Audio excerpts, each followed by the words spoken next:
Bonjour, vous écoutez la Minute Maman Zen. Je suis Julie Lemaire, j'aide les mamans fatiguées et stressées à ralentir, à simplifier leur vie pour retrouver le plaisir et la légèreté au quotidien et mettre leur énergie sur ce qui compte vraiment.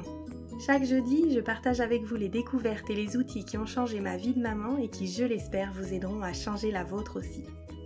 Assurez-vous de vous abonner au podcast pour être notifié des nouveaux épisodes chaque semaine et être bien sûr de n'en manquer aucun.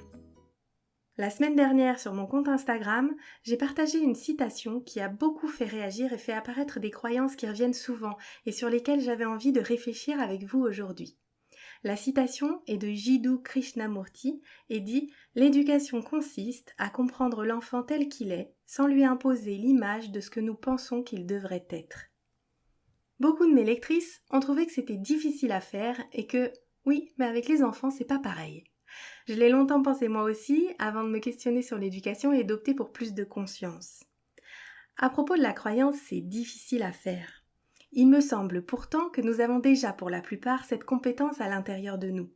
On passe pas notre temps à chercher à modifier ou façonner l'identité de notre conjoint, de nos collègues, de nos voisins, et nous n'accepterions probablement pas qu'ils le fassent avec nous. Et pour aller plus loin, on ne crie pas, on ne punit pas, on lève pas la main sur notre conjoint, nos collègues, nos voisins quand ils nous contrarient ou quand les choses ne vont pas comme on le souhaite avec eux. Et on n'accepterait probablement pas qu'ils agissent de la sorte avec nous. Respect et non-violence sont la base des relations humaines dans nos sociétés pacifiées. Ce sont d'ailleurs des valeurs qu'on souhaite transmettre à nos enfants. On tape pas, dit bonjour à la dame, dit merci, etc. Alors pourquoi ce qui nous semble normal et facile à faire avec des adultes semble si difficile avec des enfants ?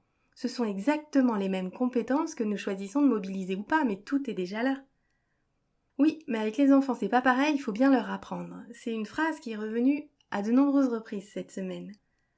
Il faut que vous preniez conscience qu'il y a de nombreux apprentissages, et surtout les apprentissages sociaux et relationnels, qui passent par la modélisation, par l'imitation, par l'expérimentation, et certainement pas par des leçons. Il n'a pas fallu leur apprendre à marcher, à parler. Nous l'avons fait en leur présence, ils nous ont observés, ils ont expérimenté, ils ont tâtonné, et à un moment, ils l'ont fait eux aussi. Point. Et il en va ainsi pour la plupart des apprentissages en fait. Comme le suggère Maria Montessori dans ses écrits, l'enfant n'est pas un vase qu'on remplit, mais une source qu'on laisse jaillir. Les enfants sont des êtres aussi dignes de confiance et de respect que nos conjoints, nos parents, nos voisins, et c'est l'amour inconditionnel qui leur donnera les ailes dont ils ont besoin pour se développer et offrir la meilleure version d'eux-mêmes à chaque moment. C'est ce que nous devrions tous avoir reçu lorsque nous étions enfants. Ça n'a peut-être malheureusement pas été le cas, mais n'en doutez jamais, vous le méritiez. Pour aller plus loin, voici ce qui m'aide en permanence à rectifier le tir à chaque fois que nécessaire avec ma fille. Je me pose cette simple question. Est-ce que j'aimerais qu'on agisse comme ça avec moi ? J'espère que cet épisode vous inspirera, j'ai hâte de lire vos retours à ce sujet. Je vous donne rendez-vous la semaine prochaine pour une nouvelle Minute Maman Zen. En attendant, je vous invite à télécharger mon rituel de fin de journée pour maman fatiguée et à rejoindre la tribu Maman Zen sur WhatsApp. Vous trouverez tous les liens utiles dans les notes de cet épisode ou sur mon site www.mamanzen.com. Vous pouvez également y trouver toutes les infos sur mon programme C'est décidé, j'arrête de crier et de stresser et sur mon rituel live du vendredi soir.